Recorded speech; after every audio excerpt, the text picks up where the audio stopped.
Oh, you want to hurt me. Oh, you're just trying to use me. You see, if you don't clear your heart, because to the pure all things are pure.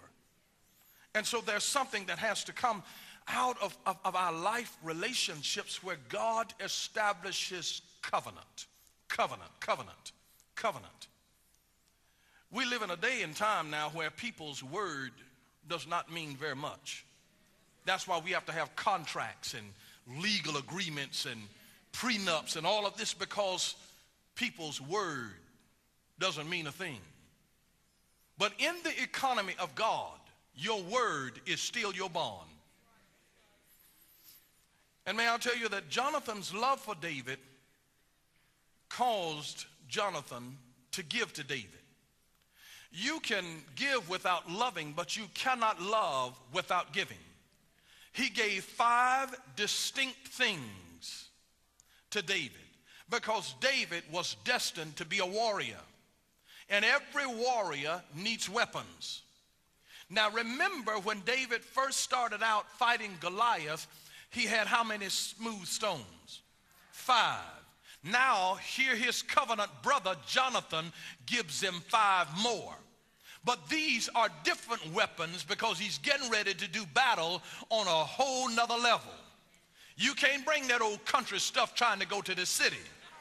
You got to get you a new suit of clothes to operate in certain dimensions. And so he had to dress the part. You got to dress for success, and then you got to skill yourself and not kill yourself. So he was getting dressed and getting skilled.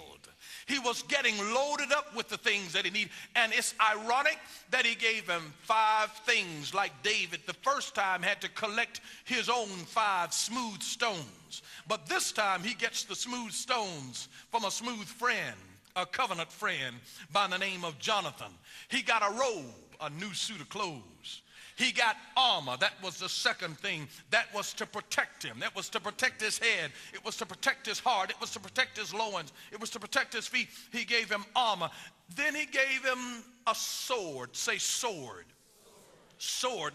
Notice that word sword. It's really, when you really got a sword that has been given to you by God, sword, S-W-O-R-D, is the spirit locked up in a word.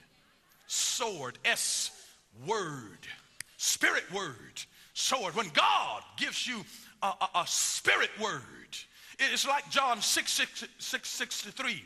The words that I speak unto you, they are spirit and they are life. So when he gives you a sword, it's a spirit word. You didn't even understand what was happening, but right at that moment, God gave you you pull out your spirit word.